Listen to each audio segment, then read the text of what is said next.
The 22nd to the 23rd, the weather has been very bad. The Emperor suffering greatly from the toothache and having a swelled cheek, had not been able to go out for the last 2 days. I have spent the greatest part of them with him in his apartment or in his drawing room, which he has converted into a promenade by opening the doors of communication from one to the other.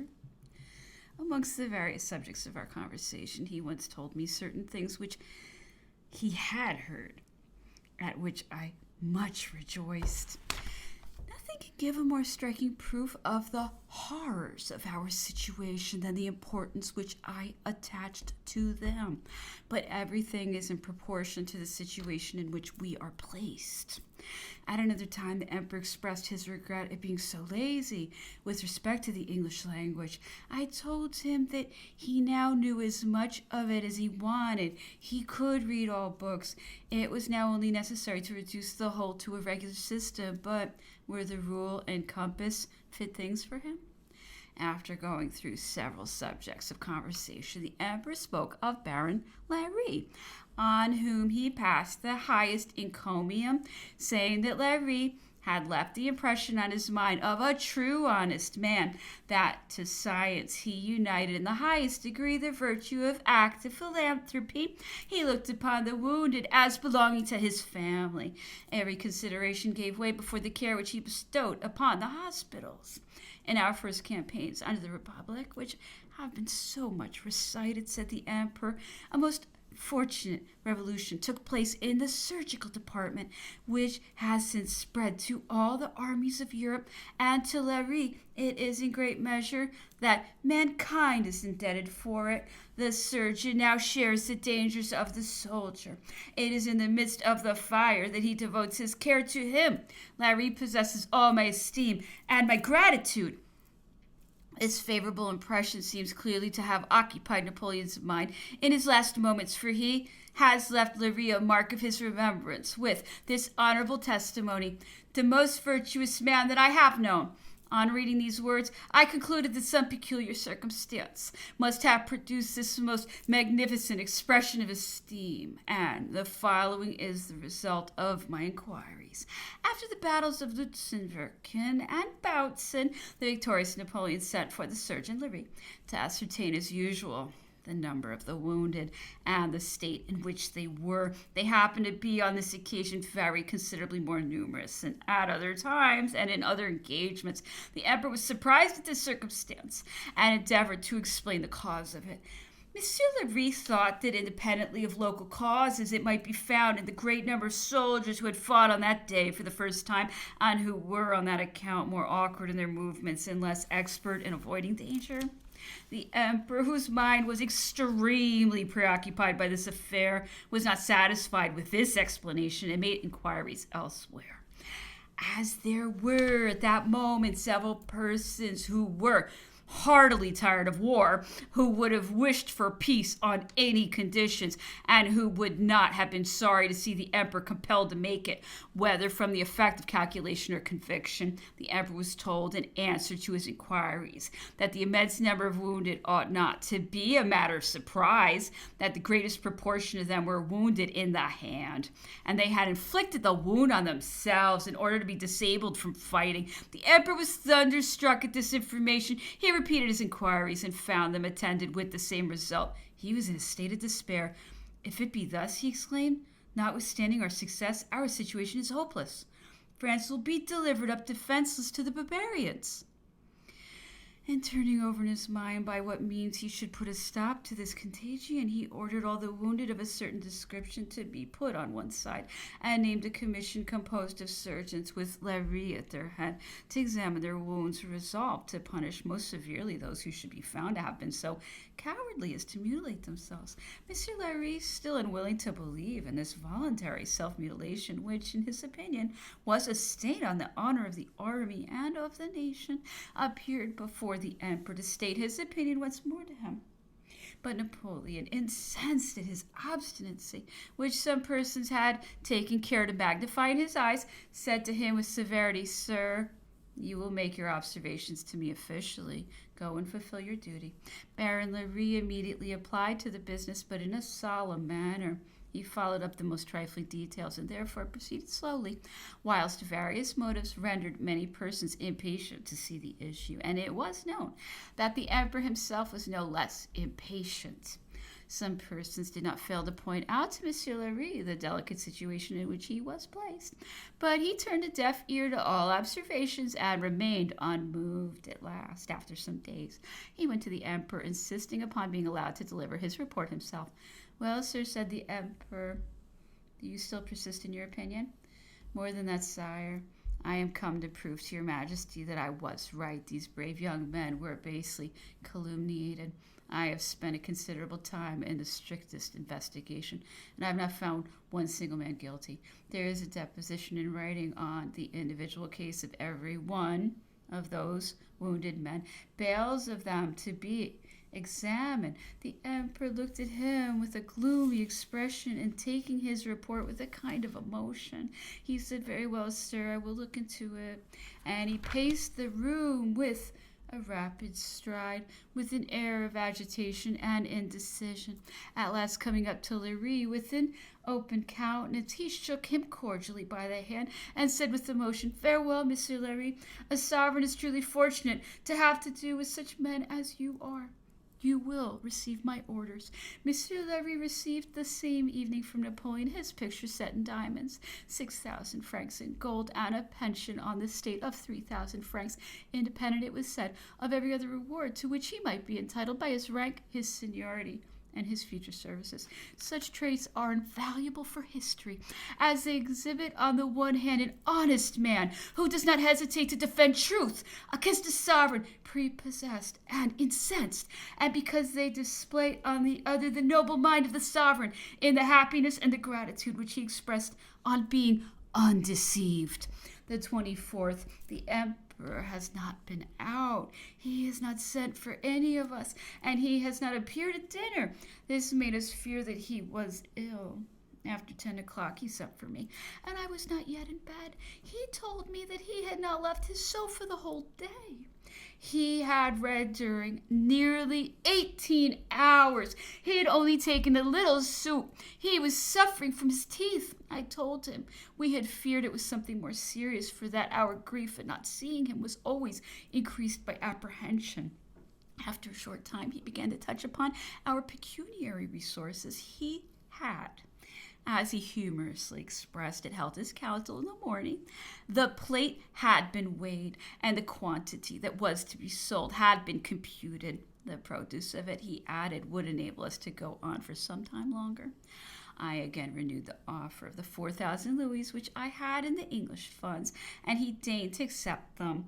"Mine is a singular situation," said he. "I have no doubt that if a communication were allowed with me, and that my relatives, or even many strangers, could suspect that I am in want, I should soon be amply provided with everything that I require. But ought I to be a burden to my friends and expose them to the undue advantage which the English ministers might take of their goodwill? I have applied to those ministers for a few books, and they have sent them to me with all the inattention and neglect of a careless agent. They claim from me 1,500 or 2,000 pounds sterling. That is about 50,000 francs, for what I might certainly have procured for less than 12,000.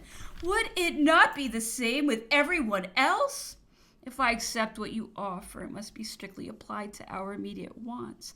For after all, we must live, and we really cannot live upon what they give us. The small addition of 100 louis per month would just be sufficient, and that is the sum which you must ask for, and appropriate as carefully as possible." The calash then came up to us. It was driven 4 in hand by Archambault. This could not be otherwise, since the departure of Archambault's brother. The emperor refused at first to get into the carriage. He did not think it prudent in the midst of the stumps of trees with which we were surrounded. He remembered his famous fall at St. Cloud, and wished one of the English servants to ride as a postilion, but Archambault protested that he should feel less secure in that manner than in driving alone. Since the departure of his brother, he said he had been constantly practicing amongst the trees in order to be sure that he could answer for himself.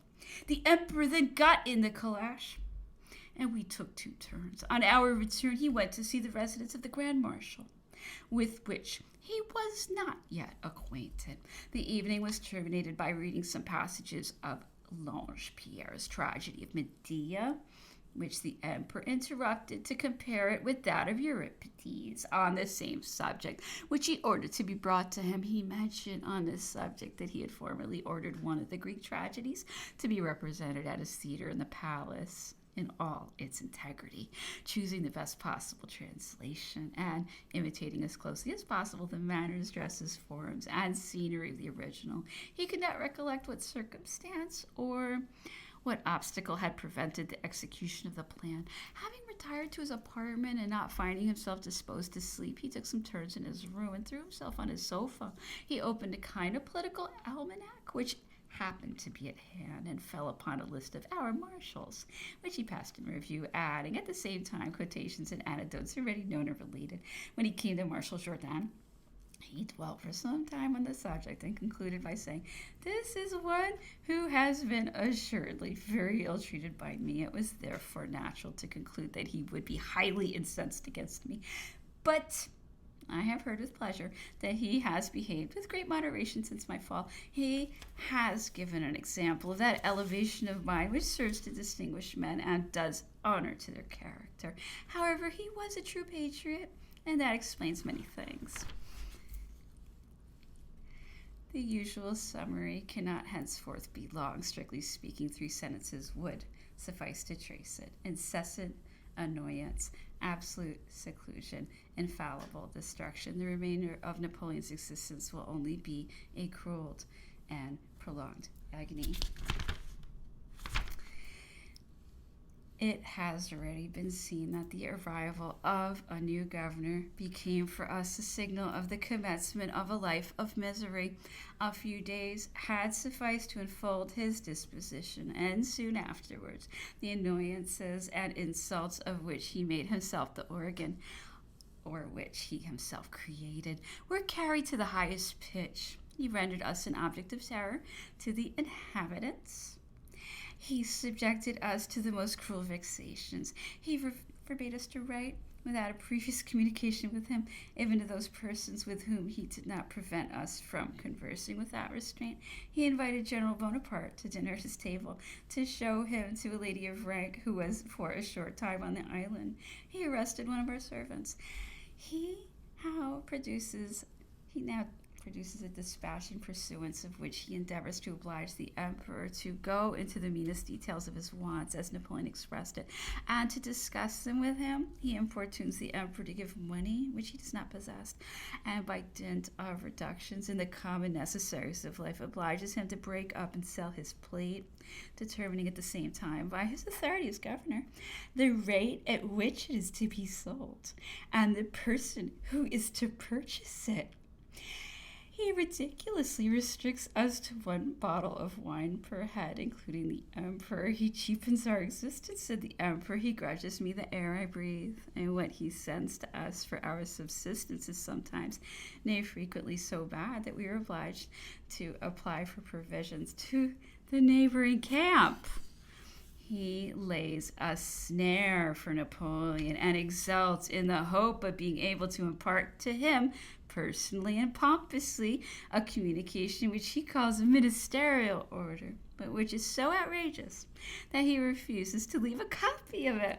He prescribes to the emperor the most absurd regulations. He capriciously and with bitter irony contracts the space of his usual limits, chalks out the trace of his footsteps, and even goes so far as to attempt to regulate the nature of his conversations and the tenor of his expressions. He surrounds us with trenches, palisados, and redoubts. He obliges each of us individually in order to be allowed to remain with the emperor, to sign a declaration that we submit to all these restrictions. He makes use of us as instruments to degrade the emperor.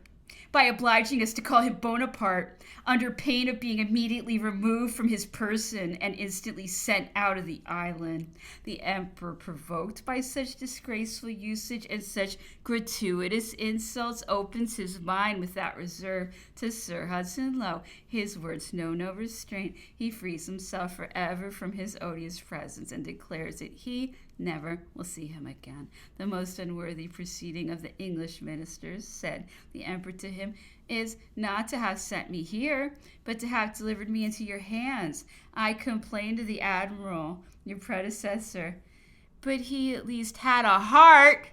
You are a disgrace to your nation, and your name will forever be a stain upon its character. This governor, the emperor would frequently say to us, has nothing of an Englishman in his composition. He is nothing but a worthless shire of Sicily. I at first complained that a jailer had been sent to me, but now I affirm they have sent me an executioner. I have recorded these expressions, and I might mention many more, however harsh they may be. First, because I heard them uttered. Secondly, because Napoleon used them in speaking to Sir Hudson-Lowe in person, or caused them to be repeated to him. Thirdly, and lastly, because they were deserved on account of the arbitrary, oppressive, and brutal manner in which the governor, to the great scandal of the Englishmen themselves, who were on the spot, and who then manifested their disgust at his conduct, abused the power with which he was invested in the name of a nation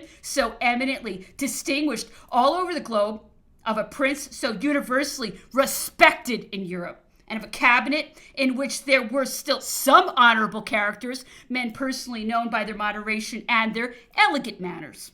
The vexations by which Napoleon was assailed were incessant. They pursued him in every moment of his existence. Not a day passed without the infliction of a fresh wound. And one of the torments recorded in fabulous history may be said to have been thus realized.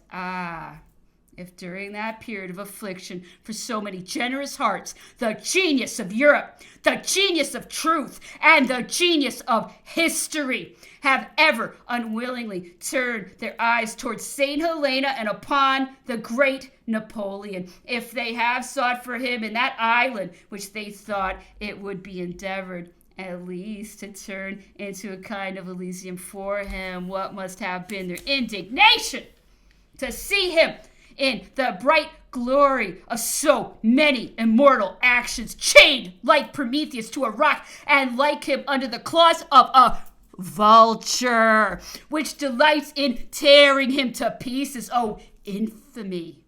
Oh, eternal disgrace! During this period, the emperor's health has been constantly and considerably declining. His body, which was thought so robust, which had endured so many toils and withstood so much fatigue, supported by victory and glory, was now bending under the weight of infirmities prematurely brought on by the injustice of men. Almost every day he is attacked by some new indisposition: fever, swelled face, symptoms of scurvy, constant colds. His features are altered, his gait becomes heavy, his legs swelled. Our hearts were torn in seeing him thus hastening towards infallible destruction. All our cares are in vain.